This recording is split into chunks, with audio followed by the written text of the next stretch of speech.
नमस्कार सभी दर्शकों को। आज हम यहाँ पे ऋषिकेश में गंगा जी के तट के समीप उपस्थित है और हमारे समक्ष ब्रह्मचारी विकास चैतन्य जी है। तो हम आज श्रीमद् भगवद गीता जी से संबंधित कुछ प्रश्न इनके समक्ष रखेंगे। आपका स्वागत है विकास जी।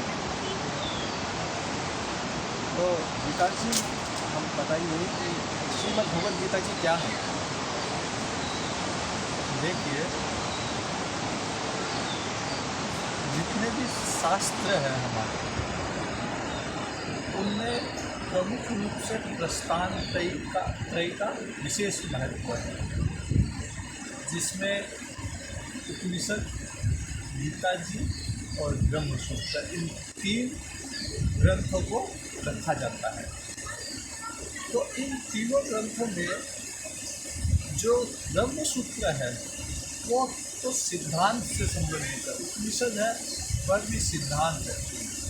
उन ब्रह्मसूत्र और उपनिषद का प्रैक्टिकल व्यावहारिक रूप से उपयोग कैसा हो, वह हमें श्रीमद् भगवद गीता में जानने को मिलता है। क्योंकि भगवान ने यह उपदेश महाभारत के युग में अर्जुन को उस समय दिया था जब अर्जुन को वास्तव में उस उपदेश का प्रयोग करने की आवश्यकता थी, व्यवहार में लागू करने की आवश्यकता थी। तो ब्रह्मसूत्र में तो जहाँ पे डाउटफुल स्थिति, संशय होता है, वहाँ पे ब्रह्मसूत्र उस स्थिति को, उस शास्त्र की उस कथन को और स्पष्ट करता है। और उपनिषद सारे सिद्धांत बताते हैं, शास्त्र में क्या सिद्धांत है, और भगवद गीता उनका प्रैक्टिकल कैसे उपयोग में लिया जाए, व्यावहारिक रूप से अपने जीवन में कैसे उतारा जाए, ये हमें भगवद गीता के माध्यम से जानने को मिलता है। तो विकास जी, भगवद गीता में क्या विषय है, क्या क्या विषय है, इसमें कैसे पढ़ा जाए? अच्छा प्रश्न किया आपने। भगवद गीता का मूल विषय क्या है? तो भगवद गीता या किसी भी धार्मिक ग्रंथ का, जैसा कि भगवत नाम से स्पष्ट है, भगवत अर्थात भगवान, भगवान से संबंधित जो विषय है उसे ही भगवत कहा जाता है। तो भगवत गीता में भगवान का क्या स्वरूप है, क्या रूप है, भगवान को किस तरह प्राप्त किया जा सकता है, और भगवान को प्राप्त करने के मार्ग में किस तरह से चला जा सकता है, ये सारी जानकारियाँ, ये सारा विषय विस्तार से हमें देखने को मिलता है।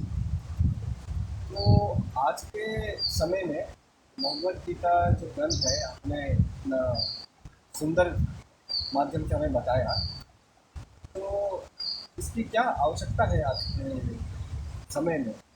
ये कैसे अपनी उपादेयता दे सकती है ये ग्रंथ? अच्छा प्रश्न किया आपने। आज के समय में युवाओं के टेक्नोलॉजी का इतना उपयोग ज़्यादा बढ़ गया, उससे कुछ न कुछ उसके साइड इफ़ेक्ट भी आ रहे हैं। जैसे युवाओं के आजकल, या बच्चों, जो पढ़ने वाले बच्चे हैं, उनकी मेमोरी पावर आजकल इतनी नहीं रह पा रही, क्योंकि मोबाइल का प्रयोग हो गया, सब कुछ इंटरनेट पे उपलब्ध है। तो जो स्मरण शक्ति हमारे गुरुकुल में होती थी, वह स्मरण शक्ति अब घटने लग गई धीरे धीरे। इसलिए पहले गुरुकुल की पद्धति के अनुसार जब तक पाठ को कंठस्थ नहीं कर लिया जाता था, हम आगे नहीं बढ़ते थे। तो किसी भी चीज़ को कंठस्थ करने पे विद्या करते थे कि वही विद्या काम की जो कंठ में रहे, उस पर बल दिया जाता था। आजकल ऐसा नहीं मिलता। तो भगवद गीता क्योंकि संस्कृत में है, और संस्कृत का श्लोक अगर आप कंठस्थ करोगे, याद करोगे, तो उससे आपकी मेमोरी पावर, आपकी याददाश्त क्षमता बढ़ेगी। संस्कृत, आपको पता है कि देव भाषा कहा जाता है। संस्कृत देव भाषा क्यों कहा जाता है? क्योंकि वो बड़ी परफेक्शन के साथ बोली जाती है। कहाँ पे विसर्ग है, कहाँ पे हलंत है, सब चीज़ का बड़ा ध्यान रखा जाता है। तो अगर छात्र छात्राएं संस्कृत के श्लोकों का स्मरण करेंगे, गीता जी के श्लोकों का स्मरण करेंगे, तो उनके जीवन में परफेक्शन आएगा। तो पहली चीज़ मेमोरी उनकी अच्छी होगी, दूसरी चीज़ परफेक्शन आएगा उनके जीवन में। उनको कोई भी चीज़ निपुणता से करने की, प्रवीणता से करने का अभ्यास बनेगा। फिर आज के जो आपने विशेषकर युवाओं के बारे में पूछा, तो आज एक समस्या ये आ जाती है कि जैसे बच्चा 10वीं के बाद बच्चे को कोचिंग के लिए दूर भेज दिया जाता है घर से। वहाँ पे कई विभिन्न विभिन्न कारणों से या उसके ऊपर मेंटल दबाव इतना होता है, मानसिक दबाव इतना होता है कि कई बार अवसाद की स्थिति में आ जाता है। कई बार हम देखते हैं बड़े शहरों में जहाँ बड़े बड़े कोचिंग हब है, वहाँ पे बच्चे सुसाइड तक कर लेते हैं। तो अगर जीवन में उनके कोई भी ग्रंथ रहेगा, विशेषकर भगवत गीता, तो कभी भी बच्चा अवसाद की स्थिति में नहीं आएगा। फिर और उसके अलावा भगवत गीता पढ़ने के हैं कि आत्मबल की आवश्यकता होती है। हमें पता होता है अच्छा क्या है, बुरा क्या है, लेकिन अच्छे को जब हम इम्प्लीमेंट करते हैं तो बिना आत्मबल के, इनर स्ट्रेंथ जिसे कहते हैं, हम कर नहीं पाते। तो भगवत गीता से हमें इनर स्ट्रेंथ मिलती है, इनर डिसिप्लिन मिलता है भगवत गीता से। जो आप सोच रहे हो, जो आपकी बुद्धि में है, वो आपकी इंद्रियों में के द्वारा आप संपन्न कर पा रहे हो। तो इनर स्ट्रेंथ मिलेगी, इनर डिसिप्लिन मिलेगा। और इन सब से बढ़ के एक बात मैं कहूँ कि भगवत गीता से आत्म शांति और इनर हैप्पीनेस मिलेगी। हम देखते हैं कि बच्चे आजकल, क्योंकि भौतिकवाद का ज़माना है, बहिर्मुखी हो रहे हैं, तो वो जगह जगह खुशियों को ढूंढने के लिए किसी संबंध के पीछे, किसी रिश्ते के पीछे, किसी वस्तु के पीछे भागते हैं। लेकिन उन्हें जब वहाँ वह वस्तु, वह संबंध में पूर्णता नहीं मिलती, तो फिर वो अवसाद की स्थिति में आ जाते हैं। तो भगवत गीता से एक आंतरिक खुशी, इनर हैप्पीनेस उन्हें प्राप्त होती है, जिससे बिना अवसाद में आए वह जीवन की पूर्णता को प्राप्त कर सके। बहुत बहुत धन्यवाद विकास जी, बहुत सुंदर व्याख्या। अभी हमने ये जान लिया कि भगवद गीता जी ग्रंथ क्या है, इसमें क्या विषय है, इसकी क्या आवश्यकता है, और इसमें युवाओं को कैसे प्रेरणा मिल सकती है, वो कैसे उत्साहित रह सकते हैं, ये सब हमने जान लिया। परंतु विकास जी, आजकल के आप देखते हैं, आजकल समय में युवा लोग जो है फ़ोन में टेक्नोलॉजी ज़्यादा हो चुकी है, और उनको कोई समय नहीं है, और शायद उनको रुचि भी नहीं है इन सब पढ़ने की या अध्ययन करने की। तो उनको कैसे इस और प्रवृत्त किया जाए कि वो ज़्यादा से ज़्यादा लाभ हमारे जो गीता जी का है ले सकें। हाँ। देखिए, टेक्नोलॉजी का तो ज़माना है, टेक्नोलॉजी तो आ गई, इसे हम रिवर्स नहीं कर सकते। लेकिन इस टेक्नोलॉजी का ही हम सदुपयोग कर सकते हैं।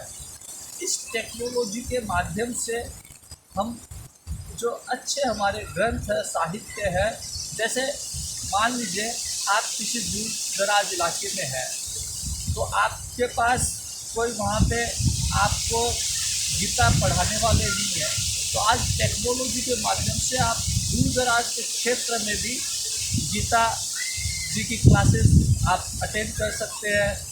और इतने सारे हमारे यूट्यूब पे और अन्य माध्यमों में गीता से संबंधित विषय है, उनका आप उपयोग कर सकते हैं। जहाँ तक रुचि का सवाल है, मैं समझता हूँ कि जो मेरा अनुभव है पिछले दिनों गीता पढ़ाने का, उसके आधार पर मैं समझता हूँ कि अगर बच्चे को, जब वो 6, 7, 8 क्लास में रहे, उस समय अगर हम थोड़ा थोड़ा भी भगवद गीता का ज्ञान उसे कराने लग जाए, तो उसकी बड़ी रुचि रहती है उस समय। बाद में जैसे जैसे उसकी उम्र बढ़ती है, वो संसार के एक जिसे कहते हैं हवा लगनी, संसार के हवा में आता है, तब वह जरूर बहिर्मुखी हो जाता है 10वीं 12वीं के बाद में। लेकिन छठी से लेके और 9वीं तक तो सरकार के इस तरह के भी प्रयास होने चाहिए कि स्कूल के करिकुलम में ये भगवत गीता जैसे ग्रंथ को शामिल किया जाए। और सामाजिक स्तर पर भी प्रयास होना चाहिए कि जितने भी प्रचारक हैं भगवत गीता ये जिनको आती है, वे अपने आसपास के क्षेत्र के विद्यालयों में जाए, आसपास के सिर्फ ये भाव ना रखें कि मैं मेरे ही बच्चों को पढ़ाऊँ। आसपास के जितने बच्चे हो, जितने आपके संपर्क हो में हो, उन्हें पढ़ाया जाए। तो उस उम्र में अगर हम थोड़ा सा बीजारोपण कर देंगे, संस्कार डाल देंगे, तो मैं समझता हूँ आगे जैसे जैसे बच्चे को समय मिलेगा, जैसे जैसे बच्चे को साधन उपलब्ध होंगे, वह अवश्य इस ओर प्रवृत्त होगा। तो एक और प्रश्न मेरा है ताकि कि भगवत गीता ग्रंथ का नाम लिया जाए और भगवान श्री कृष्ण जिनके द्वारा गीता जी बोली गई थी उनका स्मरण ना किया जाए, ऐसा हो नहीं सकता। हमारा एक छोटा सा ये प्रश्न है कि श्री कृष्ण भगवान जी जिनके द्वारा गीता जी बोली गई, ये कौन है?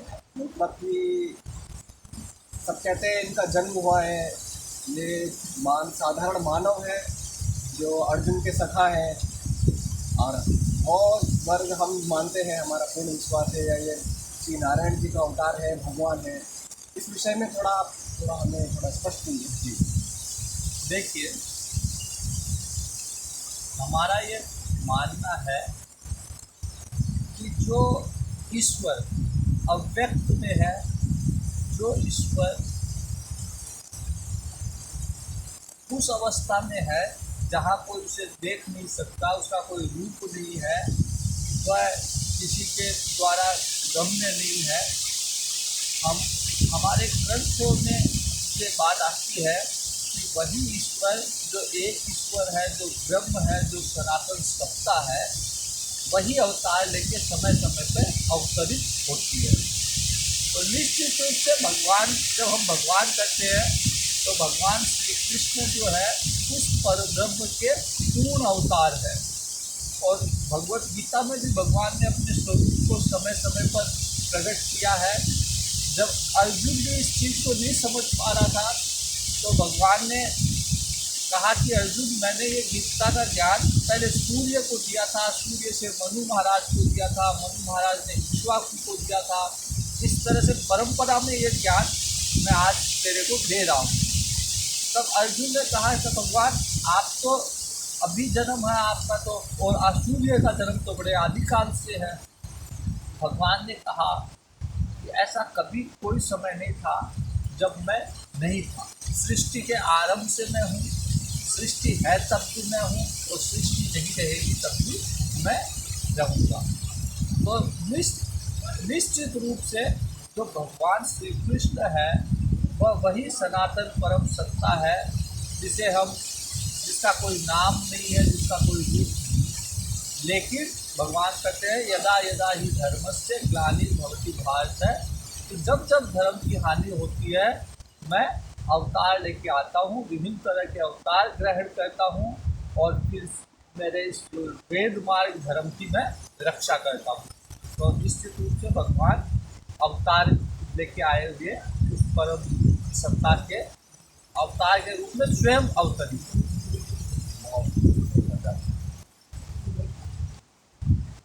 और एक और प्रश्न है कि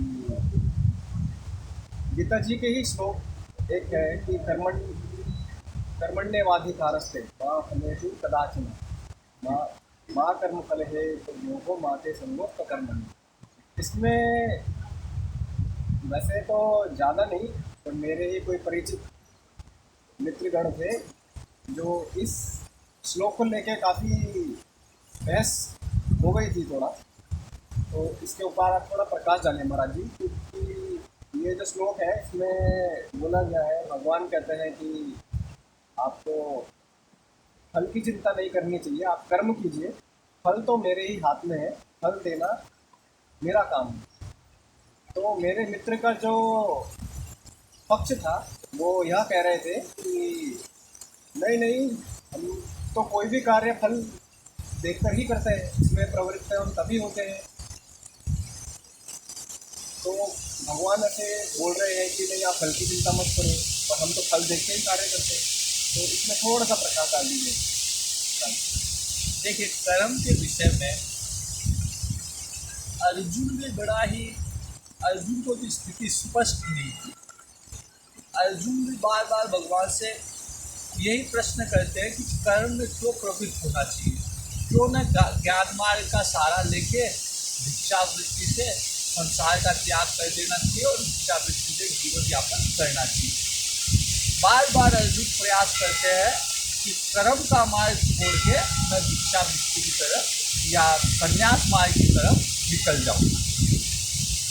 भगवान कहते हैं नहीं अर्जुन, ये तेरा नियत कर्म है, जो तुझे क्षत्रिय के रूप में ये युद्ध मिला हुआ है, धर्म युद्ध मिला हुआ है, इसको छोड़ के नहीं जा सकता। तो कर्म तो व्यक्ति को करना ही पड़ेगा, जीवन यापन के लिए करना पड़ेगा। और मुख्य बात इसमें यह है अंकित जी, कि जब तक व्यक्ति में वासना रहेगी तब तक उसे कर्म मार्ग पे ही चलना पड़ेगा। वासना अगर नहीं है किसी व्यक्ति की, तब वह ज्ञान का अधिकारी है, तब वह उस कर्म मार्ग को छोड़ सकता है। तो जब तक, क्योंकि हम सब जानते हैं हमारा जीवन हुआ है तो वासना सब में है, तो जब तक वासना है हम ज्ञान के अधिकारी नहीं है, हम केवल कर्म के अधिकारी हैं। अब दिक्कत ये है कि वासना कर्म की तरफ प्रवृत्त तो कर देता है, लेकिन हम अगर उससे फल की इच्छा करते हैं, जैसा कि आपका प्रश्न है, हम कर्म करते हुए फल की इच्छा करते हैं, तो हम इस चक्र में और ज़्यादा उलझ जाते हैं। फिर उस वासना से फिर नए कर्म करने की इच्छा होगी, फिर हम नए कर्म में प्रवृत्त होंगे, उससे फिर हम वासना के चक्कर में पड़ेंगे, ये चक्र चलता रहेगा। तो इससे निकलने के लिए, और कई बार जैसे आपने कहा, तो कई बार व्यक्ति कर्म फल के लिए करता है, फल की इच्छा से कर्म करता है, लेकिन इच्छित फल नहीं मिलने से वह अवसाद की स्थिति में आ जाता है। तो भगवान ने कहा कि अर्जुन जब कर्म से पीछे हट रहा था, भगवान ने कहा नहीं तेरे को करना चाहिए। अर्जुन ने कहा नहीं, पाप लगेगा, हिंसा होगी, पाप लगेगा। अर्जुन बहाने बना रहा है निकलने के। भगवान कहते हैं नहीं, तेरे को कर्म करना चाहिए। तू अगर ये सोचता है कि पाप लगेगा तो तू एक काम कर, एक योग में स्थापित होकर कर्म कर। और योग क्या है? समत्व योग उच्चते, कि तू समता में स्थापित हो जा, जहाँ तेरे को जय पराजय की, तेरे को क्या मिलना है, लाभ हानि की, जय पराजय की, इन सब की कोई तेरे को चिंता ना रहे। पूर्ण निष्ठा से कर्म कर, पूर्ण मन लगा के कर्म कर, लेकिन वह कर्म भगवान को समर्पित कर, और जो भी भगवान के द्वारा तुझे प्राप्त हो उसे भगवत प्रसाद बुद्धि से ग्रहण कर। इससे तू समता में स्थापित होगा, और समता में स्थापित होने के बाद में व्यक्ति कभी भी अवसाद की स्थिति में नहीं आता, और इस कर्म चक्र से बाहर निकलता। उसकी कर्म करने की वासना, भोगने की वासना जो होती है वह समाप्त होती है, और जिसके कारण व्यक्ति ज्ञान का अधिकारी बनता है, उसका चित्त शुद्ध होता है। जब एक यज्ञ की भावना से कर्म करेगा तो वह आत्मशुद्धि होगी और वह भगवत प्राप्ति करेगा। बहुत सुंदर व्याख्या पिताजी, बहुत स्पष्ट हुआ श्लोक का अर्थ था।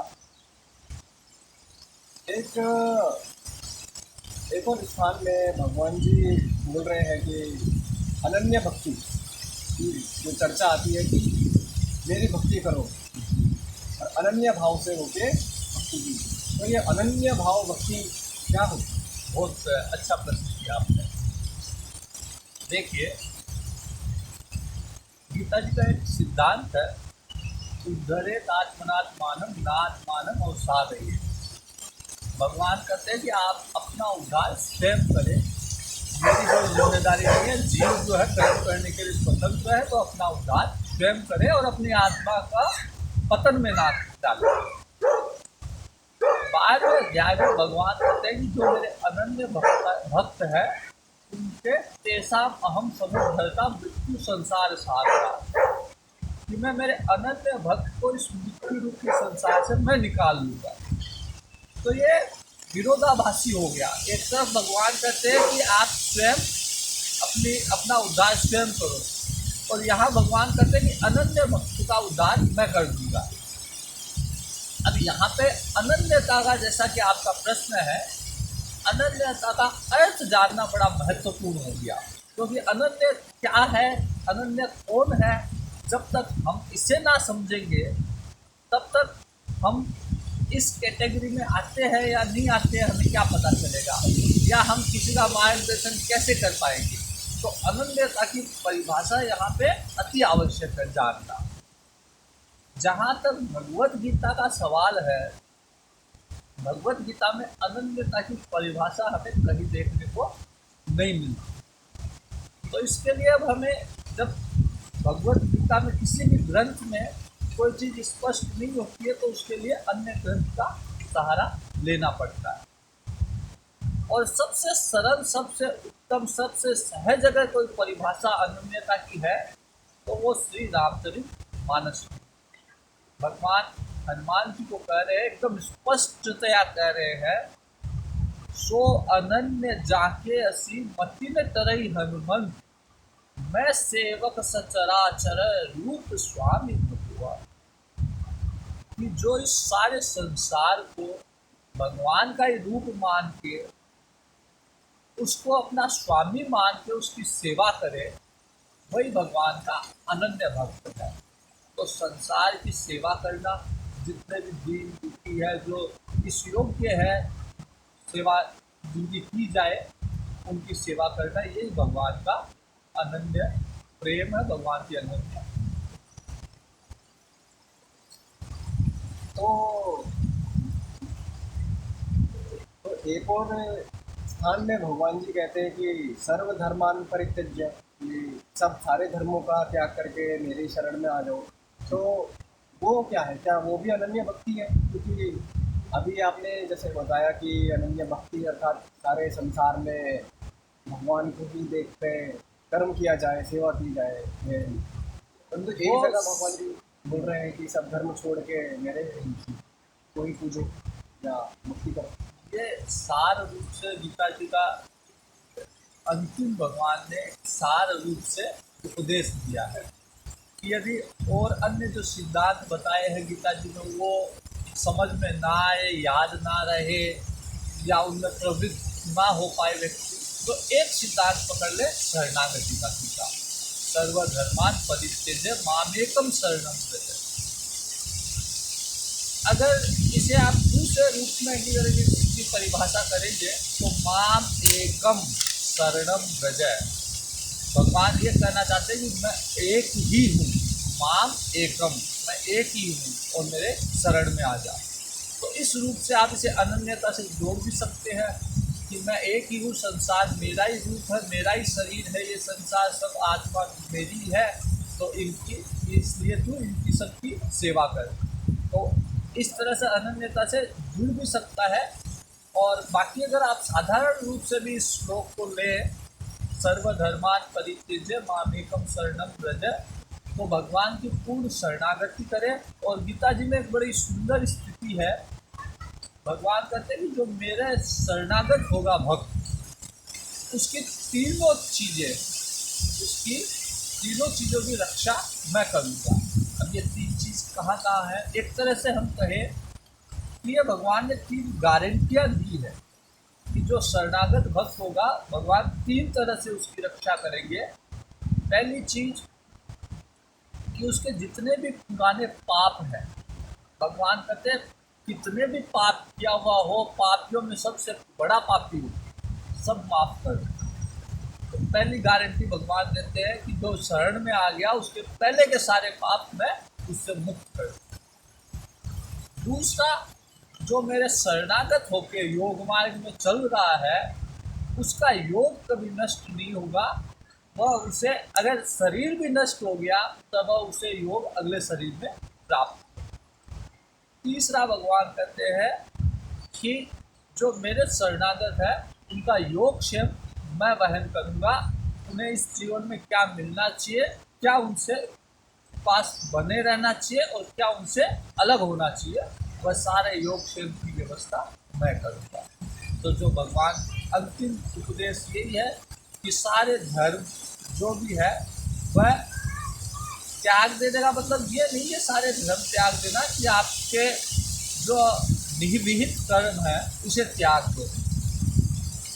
भगवान की शरण में जाना मतलब श्रुति मार्ग में जो वेद शास्त्र जो उपदेश भगवान का है उसके अनुसार आपके धर्म का पालन करें। बहुत बहुत धन्यवाद विकास जी, हमसे जुड़ने के लिए और श्रीमद् भगवद गीता जी जैसे पवित्र ग्रंथ में चर्चा करने के लिए और अपनी राय देने के लिए, उत्तर देने के लिए। आगे हम दोबारा जुड़ेंगे इसी श्रेणी में कुछ और नए प्रश्न लेके। धन्यवाद। हरि